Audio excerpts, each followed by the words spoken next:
People seem to forget, if you change today, today will change your life.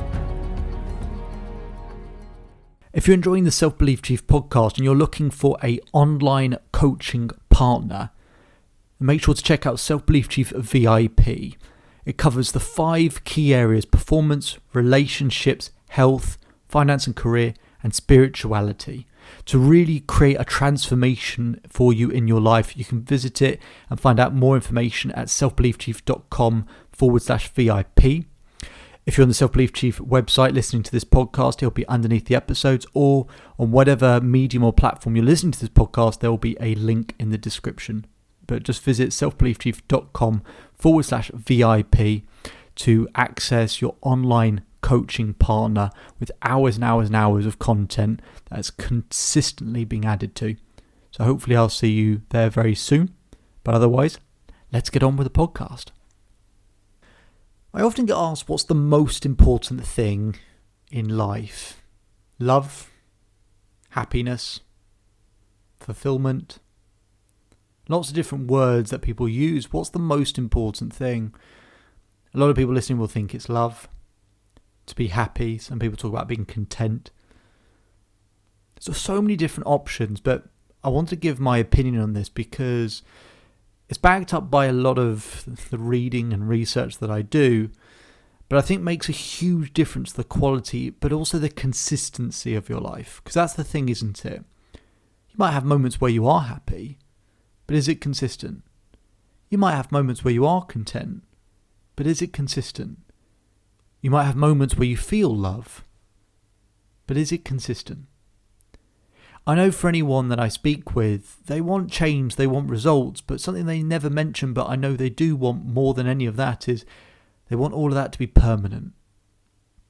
They want it to last, they want it to be consistent, they want it to stick around. And I think that's incredibly important.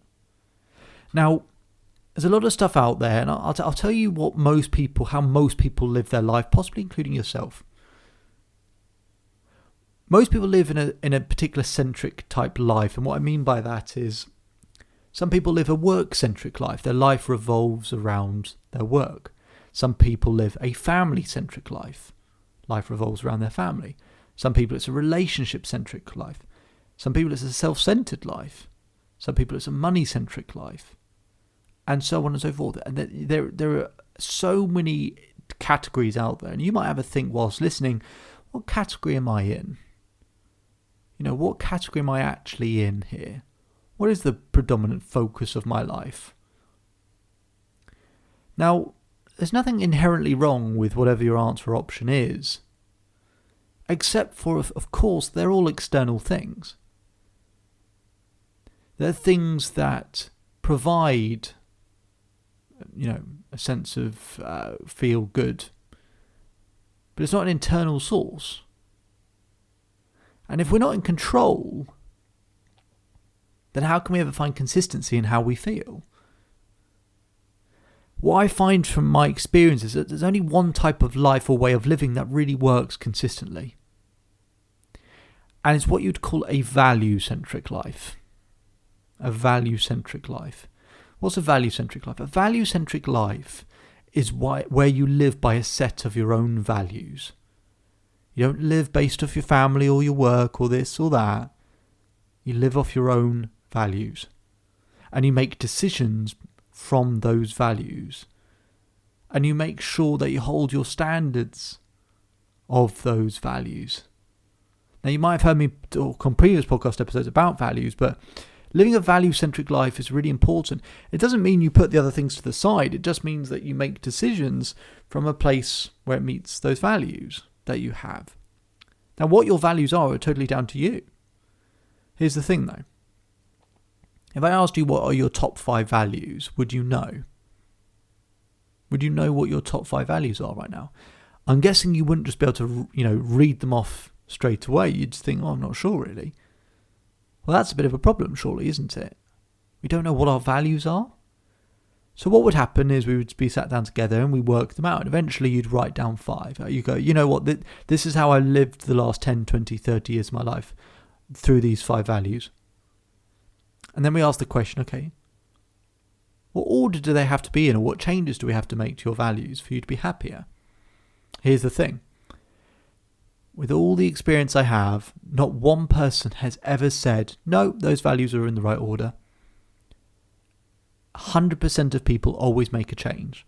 They move the order, it takes them out, they put some new ones in, and at least they can better hit the target of what will make them happy. Now, what are values? Values can be anything. Values can be family. They can be love. Values can be honesty. They can be loyalty. They can be passion. They can be health. They can be humour. They can be certainty. They can be security. They can be, what else could they be? Contribution. And so on and so forth. On a plane, when the oxygen masks come down, they tell you to put yours on first before helping everyone else. If we don't know how to take care of ourselves, i.e. what our values are, how can we take care of anyone else? So if you want to provide more value, if you want to contribute more to other people, you best know your own values, because otherwise you're going to run out of oxygen because you haven't taken care of yourself as well as you could do. The better you take care of yourself, the better you meet those values and live by those values, the more energy you have to give everyone else. That means even more value you give everyone else. Wouldn't that be something? Wouldn't that be special? That'd be an incredible thing. And so, living by a set of values is incredibly important. And I'm going to tell you a story that really outlines the importance of this. My dad, when he was working, he met a guy in another country. Never met him before. And my dad's found him a really interesting person. Very much knew who he was. Very much calm and controlled and confident. Seemed very at peace. My dad said, what is it about you that allows you to be that way? And he said to my dad, I actually found out a while back that part of my heritage, or my great-grandfather, or my grandfather, whichever one it was a Nazi. And he said it broke me because it basically corrupted my identity. It corrupted everything that I came from. I was, being a family-centric person, that actually it shifted my whole identity to something I obviously didn't want it to be. And he said, but the way out of it was to live by a set of my own values.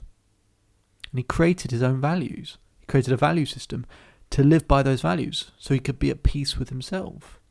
Because his family might have had ties to Nazis, but he certainly didn't. But creating a set of values allows you to shift your identity. And the thing is, if you want to have happiness, love, confidence, whatever it might be, it's not just a thought or a feeling. You have to shift your identity. You have to identify as a person that has those things, that gets to experience those things, that deserves those things. You have to shift that identity. With that shift of identity, changes everything. Rather than being someone who walks around going, I never get these things, I can't have these things. Or someone who walks around going, when am I going to find some consistency and just some peace more often, because I just want to feel calm and a bit more relaxed and a bit more content more often, rather than just all these things around me affecting me all the time. They're affecting you because you're basing everything about you on those things.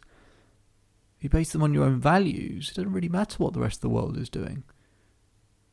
Actually, when you live by your own set of values, the rest of the world kind of helps you along.